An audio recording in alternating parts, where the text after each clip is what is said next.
अब शाबानुल मुअज़्ज़म का महीना शुरू हो गया। इस हदीस मुबारक के अंदर मेरे आका सल्लल्लाहु अलैहि वसल्लम ने जो दुआ फरमाई है उसमें शाबानुल मुअज़्ज़म के महीने का तज़किरा है। अल्लाह हमारे शाबानुल मुअज़्ज़म के महीने में बरकतें अता फरमा, वबल्लिगना रमज़ान, अल्लाह हमें रमज़ानुल मुबारक के महीने की सआदतें नसीब फरमा। अल्लाह हमें उम्र इतना दे दे कि हम रमज़ानुल मुबारक की बहारें देख सकें। अल्लाह हमें उम्र इतना दे दे कि हम रमज़ानुल मुबारक के रोज़े रख सकें। अल्लाह हमें उम्र इतना दे दे कि हम रमज़ानुल मुबारक के अंदर इबादत कर सकें। अल्लाह हमें उम्र इतना दे दे कि हम रमज़ानुल मुबारक के महीने में तुझे राज़ी कर सकें। अल्लाह हमें उम्र इतना दे दे कि हम रमज़ानुल मुबारक के महीने के अंदर तो इससे राज व न्याज की बातें कर सकें। तो ये शाबानुल मुअज़्ज़म का महीना शुरू हो गया। मेरी और आपकी अम्मी सैयदा तैयबा ताहिरा उम्मुल मोमिनीन अम्मा आयशा सिद्दीक़ा रज़ियल्लाहु तआला अन्हा इरशाद फरमाती हैं, फरमाया जैसे ही शाबानुल मुअज़्ज़म का महीना शुरू होता इमामुल अंबिया सल्लल्लाहु अलैहि वसल्लम नफल इबादत के अंदर इजाफा फरमा दिया करते थे। फरमाया मेरी अम्मा फरमाती हैं कि रमज़ानुल मुबारक के महीने के अलावा किसी भी महीने के अंदर इमामुल अंबिया सल्लल्लाहु अलैहि वसल्लम इतनी कसरत से रोज़े नहीं रखा करते थे जितनी कसरत से रोज़े शाबानुल मुअज़्ज़म के महीने में आका सल्लल्लाहु अलैहि वसल्लम रखा करते थे। फरमाया शाबानुल मुअज़्ज़म के महीने में हुज़ूर सल्लल्लाहु अलैहि वसल्लम कसरत से नफली रोज़े रखा करते थे। और मेरी अम्मा फरमाती हैं कि रमज़ानुल मुबारक के महीने में मेरे जो रोज़े क़ज़ा होते थे वो रोज़ों की क़ज़ा भी मैं शाबानुल मुअज़्ज़म के महीने में करती थी, क्योंकि शाबानुल मुअज़्ज़म के महीने में मेरे आका सल्लल्लाहु अलैहि वसल्लम भी अक्सर रोज़े से रहा करते थे, तो मैं भी अपने रोज़ों की क़ज़ा कर लेती थी। अल्लाहु अकबर। हाँ, अलबत्ता उलमा कराम ने इतना ज़रूर लिखा है कि शाबानुल मुअज़्ज़म की 28, 29 तारीख को रोज़ा न रखो, रमज़ानुल मुबारक से 1-2 दिन पहले रोज़ा छोड़ दो। ये भी उलमा कराम ने लिखा है। इसकी वजूहात और भी लिखी हैं। एक तो ये है कि 1-2 दिन रोज़ा न रखने से इंसान को अगर कोई कमज़ोरी हो गई हो तो ज़रा इंसान हसास बसास हो जाए, ज़रा इंसान की तैयारी हो जाए ताकि रमज़ानुल मुबारक का महीना शुरू हो तो इंसान हसास बसास होकर रमज़ानुल मुबारक के महीने के रोज़े रखना शुरू कर दे। दूसरा उलमा कराम ने यह भी लिखा है कि बाज़ लोगों के जहन में ये होता है कि हम रमज़ानुल मुबारक से 1-2 दिन पहले रोज़ा शुरू कर देंगे ताकि हमारे 30 रोज़े पूरे हो जाए। नहीं नहीं, इस तरह करना ठीक नहीं है, बल्कि रमज़ान से 1 या 2 दिन पहले रोज़े को छोड़ देना चाहिए। ये हुज़ूर सल्लल्लाहु अलैहि वसल्लम की सुन्नत है। और फरमाया जब शाबानुल मुअज़्ज़म का महीना शुरू होता इमामुल अंबिया सल्लल्लाहु अलैहि वसल्लम सहाबा कराम रिज़वानुल्लाहि अलैहिम अजमाइन को बुलाते थे। मेरे आका सल्लल्लाहु अलैहि वसल्लम अपने यारों को बुलाते और उनसे इरशाद फरमाते, फरमाया करते, मेरे यारों, अल्लाह का मेहमान महीना आने वाला है, वो मुक़द्दस महीना आने वाला है। उस अल्लाह के मेहमान की उसके आने से पहले पहले तैयारी कर लो। अब तैयारी का मतलब ये नहीं था कि हमारे घर में कोई खाने पीने की कमी है वो इकट्ठे कर लो, कोई राशन की कमी है वो इकट्ठा कर लो, खजूरें इस्तेमाल होंगी खजूरें इकट्ठी कर लो, गंदम इकट्ठी कर लो, चावलों का ज़ख़ीरा इकट्ठा कर लो, खाने पीने की अशिया और चीज़ें इकट्ठी कर लो।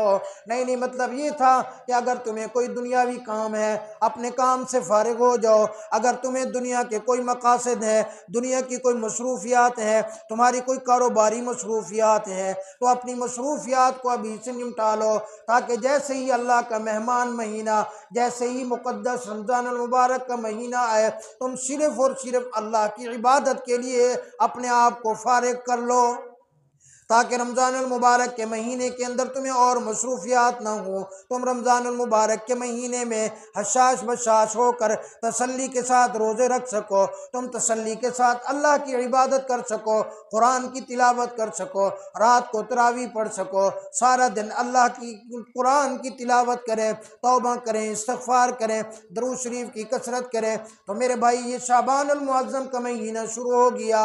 हुज़ूर सल्लल्लाहु अलैहि वसल्लम की सुन्नत के मुताबिक, सहाबा किराम रिज़वानुल्लाहि अलैहिम अजमाइन के अमल के मुताबिक हमें भी चाहिए कि हम भी अल्लाह के मेहमान महीना जो आने वाला है उसकी तैयारी अभी से शुरू कर दें। ताकि हम आसानी के साथ, तसल्ली के साथ, सुकून के साथ, इत्मीनान के साथ रमज़ानुल मुबारक के अंदर रोज़े रख सकें और अल्लाह की इबादत कर सकें।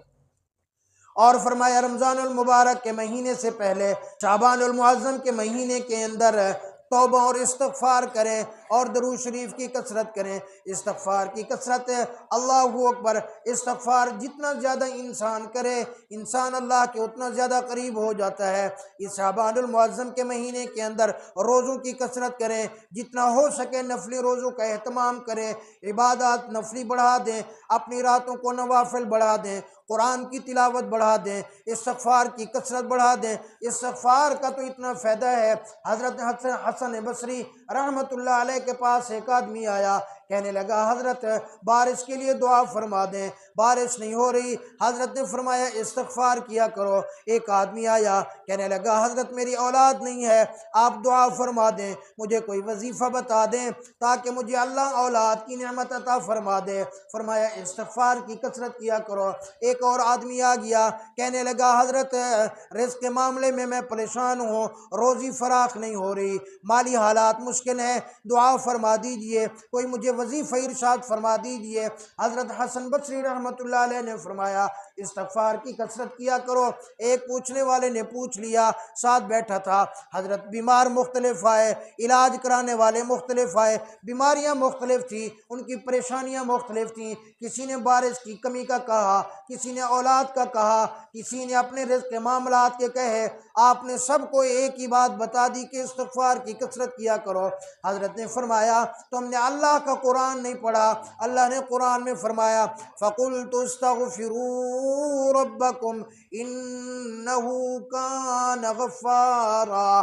फरमाया अल्लाह रब्बुल आलमीन के सामने इस्तग़फ़ार किया करो, अल्लाह से बख्शिश तलब किया करो। फ़इन्नहु कान गफ़्फ़ारा युरसिलिस समाअ अलैकुम मिदरारा। जब तुम इस्तग़फ़ार की कसरत करोगे, अल्लाह तुम्हारे ऊपर बारिशें बरसाएगा, अल्लाह तुम्हारे ऊपर अपनी रहमत नाज़िल फरमाएगा। वयुमदिदकुम बिअम्वालिन व बनीना वयजअल लकुम जन्नातिन वयजअल लकुम अनहारा। फरमाया जब तुम इस्तग़फ़ार की कसरत करोगे, अल्लाह तुम्हें माल के अंदर भी इजाफा करेंगे, अल्लाह तुम्हारे रिज़्क़ के अंदर भी वसअत फरमाएंगे, अल्लाह तुम्हारे रिज़्क़ के अंदर फराखी अता फरमाएंगे और तुम्हें बेटे अता फरमाएंगे, तुम्हें औलाद अता फरमाएंगे और आखिरत के अंदर भी अल्लाह तुम्हें जन्नत और नहरें अता फरमाएंगे। और फरमाने लगे जो बंदा कसरत से इस्तग़फ़ार करता है, उसके जिस्म से गुनाह ऐसे झड़ते हैं, गुनाह ऐसे झड़ते हैं जिस तरह सर्दी के मौसम में, जाड़े के मौसम के अंदर दरख्त खुश्क हो जाता है, दरख्त के पत्ते खुश्क हो जाते हैं, एक टहनी को पकड़कर थोड़ा सा हिलाया जाए, उसके पत्ते जिस तरह झड़ते हैं। फरमाया इस्तग़फ़ार जो आदमी करता है, उसके जिस्म से भी गुनाह इसी तरह झड़ते हैं जिस तरह जाड़े के मौसम में दरख्त से पत्ते झड़ जाते हैं। जब इंसान के जिस्म पर गुनाह नहीं रहते, इंसान गुनाहों से पाक हो जाता है। जो गुनाहों से पाक होता है, वो हाथ उठाकर अल्लाह से जो भी मांगता है, अल्लाह से जो भी तमन्ना करता है, अल्लाह से जो भी दुआ करता है, अल्लाह से जो भी आरजू करता है, तो मेरा अल्लाह पाक उसकी झोली के अंदर डाल देते हैं। अल्लाह फिर उसकी कोई तमन्ना बगैर पूरी किए नहीं छोड़ते। हज़रत इमाम अहमद इब्न हंबल रहमतुल्लाह अलैह सफ़र कर रहे हैं, एक इलाके में पहुँचे, एक बस्ती के अंदर पहुँचे, रात हो गई। दिल के अंदर सोचा यहाँ तो मेरा जानने वाला कोई है नहीं, रात गुजारने के लिए क्यों ना मैं आज इस मस्जिद के अंदर बसेरा कर लूँ, रात में मस्जिद के अंदर गुजारा कर लूँ। मस्जिद में ठहरने का इरादा किया तो इशा के बाद मस्जिद के खादिम ने कहा बाबा जी आप यहाँ मस्जिद में नहीं रह सकते, आप यहाँ मस्जिद में नहीं ठहर सकते, यहाँ रात को मस्जिद के अंदर आराम करना, यहाँ मस्जिद में रहना अलाउ नहीं है, यहाँ आप मस्जिद में नहीं रह सकते। अल्लाहू अकबर। मस्जिद के साथ ही एक तंदूर वाला था, तबाख था, रोटियाँ पका पकाया करता था। उसने देखा कोई बाबा है, अल्लाह वाला लगता है, कोई नेक आदमी लगता है। उसने कहा बाबा जी आप आ जाओ, मेरे पास रात गुजार लो, मेरे पास रात गुजार लो, मैं आपकी खिदमत करूँगा, आपको खाना भी दे दूँगा। अल्लाहू अकबर। हज़रत इमाम अहमद इब्न हंबल रहमतुल्लाह अलैह मस्जिद से उठे, तंदूर वाले के पास चले गए कि रात में यहाँ गुजार लूँगा। हज़रत इमाम साहब रहमतुल्लाह अलैह ने देखा वो तंदूर वाला इस्तिग़फ़ार कसरत से करता है, आटा गूंथता है तो इस्तिग़फ़ार करता है, आग जलाता है तो इस्तिग़फ़ार करता है, रोटियां पकाता है तो इस्तिग़फ़ार करता है। वो जो भी अमल करता है उसकी ज़बान से इस्तिग़फ़ार जारी है। हज़रत इमाम साहब रहमतुल्लाह अलैह ने उस तंदूर वाले से पूछ लिया, फरमाया तू जो इतनी कसरत से इस्तिग़फ़ार करता है इसका तुझे कोई फ़ायदा भी हुआ है, इसका तुझे कोई बरक़ात भी महसूस हुई है, इसका तुम्हें कोई हासिल भी हुआ है? वो कहने लगा तो अल्लाह वाले हैं, आप अल्लाह वाले हैं तो आपको मैं क्या बताऊं, मैंने इस्तिग़फ़ार से कितना हासिल किया, मैंने इस इस्तिग़फ़ार से अल्लाह से कितनी लिया है। फरमाया क्या हुआ? कहने लगा इस इस्तिग़फ़ार की बरकत से आज तक मैंने अल्लाह से जो मांगा अल्लाह ने मुझे अता फरमा दिया, मैंने जो मांगा अल्लाह ने मेरी झोली में डाल दिया, मैंने जो तमन्ना की अल्लाह ने पूरी कर दी, मैंने जो आरज़ू की अल्लाह ने पूरी कर दी, मैंने जो ख्वाहिश की अल्लाह ने पूरी कर दी। मेरे हाथ उठाने की देर होती है, अल्लाह पाक मेरी हाथ के अंदर वो चीज़ डाल देते हैं। अलबत्ता हज़रत इमाम साहब रहमतुल्लाह अलैह ने पूछा क्या आज तक तेरी कोई भी ख्वाहिश और तमन्ना ऐसी नहीं है जो पूरी नहीं हुई हो? उस तंदूर वाले ने कहा ओ बाबा जी अगर पूछते हो तो सिर्फ एक तमन्ना मेरी ऐसी है जो अभी तक पूरी नहीं हुई है, मैं अल्लाह से मांग रहा हूँ, मैं अल्लाह से दुआ कर रहा हूँ। उस इमाम साहब रहमतुल्लाह अलैह ने पूछा कि कौन सी तेरी ऐसी तमन्ना है, कौन सी तेरी ऐसी ख्वाहिश है जो अभी तक पूरी नहीं हुई? कहने लगा मैं अल्लाह से दुआ मांगता हूँ। हमारे दौर के एक बहुत बड़े इमाम है और बहुत बड़ा उनका नाम है, बहुत बड़े मुत्तकी हैं, बहुत बड़े अल्लाह वाले हैं जिनका नाम इमाम अहमद इब्न हंबल है। मेरी ख्वाहिश तमन्ना है कि मैं उनकी ज़ियारत करूं, मैं उनसे मुसाफा करूं, मैं उनसे मुआनका करूं, मैं उनसे मिलूं, मैं उनसे मुलाकात होगी। बस मेरी यही एक तमन्ना बाकी है, बाकी अल्लाह ने मेरी सारी आरज़ुएं पूरी कर दी हैं। अल्लाहू अकबर। हज़रत इमाम अहमद इब्न हंबल रहमतुल्लाह अलैह खड़े हो गए, फरमाया ओ अल्लाह वाले आजा, आकर मेरे साथ मुआनका कर ले, आकर मेरे गले लग जा, मैं भी सोचूं कि मैं आज इस बस्ती में कैसे रुक गया। ये तेरा इस्तिग़फ़ार है जो मुझे इस बस्ती के अंदर लेके आया, ये तेरी दुआ है जो मुझे यहाँ खींच के लेके आई है। मैं इमाम अहमद इब्न हंबल हूँ, अल्लाह ने आज तेरी ये तमन्ना और आरज़ू भी पूरी फरमा दी है। तो मेरे भाई शाबानुल मुअज़्ज़म के इस महीने के अंदर इस्तिग़फ़ार की कसरत करें। इस्तिग़फ़ार ऐसी चीज़ है अल्लाह से मांगे। उलमा कराम ने लिखा जो बंदा 1000 मरतबा रोज़ाना इस्तिग़फ़ार करता है, फरमाया अल्लाह रब्बुल आलमीन उसके रिज़्क़ के अंदर वुसअत पैदा फरमा देते हैं। जो आदमी 1000 मरतबा रोज़ाना इस्तिग़फ़ार करते हैं अल्लाह रब्बुल आलमीन उसकी हर दुआ को कबूल करते हैं। जो आदमी 1000 मरतबा रोज़ाना इस्तिग़फ़ार करता है अल्लाह उसकी औलाद को उसका फरमा बरदार बना देता है। जो आदमी 1000 मरतबा रोज़ाना इस्तिग़फ़ार करता है अल्लाह रब्बुल आलमीन उसके रिज़्क़ के अंदर फ़राखी फरमा देते हैं। जो आदमी 1000 मरतबा रोज़ाना इस्तिग़फ़ार करता है अल्लाह उसकी मुसीबतों को ख़त्म कर देते हैं। जो आदमी 1000 मरतबा रोज़ाना इस्तिग़फ़ार करता है अल्लाह उसकी परेशानियों को ख़त्म कर देते हैं। कोई लंबी बात नहीं है, खाली अस्तग़फ़िरुल्लाह ये पढ़ लिया करो या पढ़ लिया करो अस्तग़फ़िरुल्लाह रब्बी मिन कुल्ली ज़ंबिन व अतूबु इलैहि, या पढ़ लिया करो अस्तग़फ़िरुल्लाह अल्लज़ी ला इलाहा इल्ला हुवल हय्युल क़य्यूम। कोई इस्तिग़फ़ार तुम्हें आता है तुम इस्तिग़फ़ार करो, दिल के अंदर ये बात हो, दिल के अंदर ये नियत हो अल्लाह मैं सच्चे दिल से तुझसे माफ़ी मांग रहा हूँ। और उलमा इकराम ने लिखा है कि शाबानुल मुअज़्ज़म के महीने के अंदर रमज़ानुल मुबारक की तैयारी की नीयत के साथ साथ दरूद शरीफ की कसरत किया करो, दरूद शरीफ कसरत से पढ़ा करो। अल्लाहू अकबर। फरमाया दरूद शरीफ के वैसे तो बड़े फ़ज़ाइल हैं, दरूद शरीफ की तो क्या ही बात है। शहद की मक्खी से किसी ने पूछा कि तू तो जाकर फूलों के ऊपर बैठती है, फूलों का रस चूसती है, वो तो रस कड़वा होता है, तू जाकर दरख्तों के ऊपर बैठती है, उनका रस चूसती है, वो रस भी कड़वा होता है, लेकिन इसके अंदर मिठास इतना कैसे पैदा हो जाती है? फरमाया, उसने कहा कि जब मैं फलों का फूलों का रस चूस के आती हूँ, बेशक वो कड़वा होता है, लेकिन मैं आते हुए मैं इमामुल अंबिया सल्लल्लाहु अलैहि वसल्लम की ज़ात अक़दस के ऊपर दरूद व सलाम पढ़ती हूँ। अल्लाह रब्बुल आलमीन दरूद शरीफ की बरकत की वजह से मेरे उस फलों के रस के अंदर मिठास पैदा फरमा देते हैं।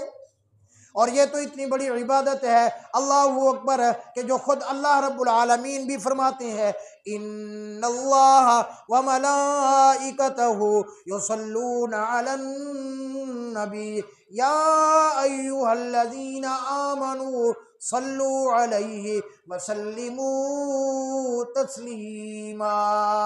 फरमाया अल्लाह रब्बुल आलमीन खुद भी दरूद शरीफ पढ़ते हैं और अल्लाह के फरिश्ते भी इमामुल अंबिया सल्लल्लाहु अलैहि वसल्लम की ज़ात अक़दस पर दरूद शरीफ पढ़ते हैं। और अल्लाह ने ईमान वालों को भी हुक्म अता फरमाया, या अय्युहल्लज़ीना आमनू, ऐ ईमान वालो सुन लो, जो दरूद शरीफ पढ़ता है, जिसको दरूद शरीफ की कसरत की तौफीक हो जाती है, जो दरूद शरीफ रोज़ाना पढ़ता है, वो यकीन कर ले कि वो ईमान वाला है, क्योंकि अल्लाह रब्बुल आलमीन ने दरूद शरीफ पढ़ने का हुक्म भी ईमान वालों को दिया है। या अय्युहल्लज़ीना आमनू, ईमान वालो, सल्लू यहाँ अमर का सीगा है। उलमा कराम जानते हैं, अरबी की लुगत को जानने वाले ये समझते हैं कि अल्लाह ने यहाँ अमर का सीगा लेके आए हैं, हुक्म फरमाया है, सल्लू अलैहि वसल्लिमू तस्लीमा। फरमाया ईमान वालो, इमामुल अंबिया सल्लल्लाहु अलैहि वसल्लम पर दरूद शरीफ पढ़ा करो।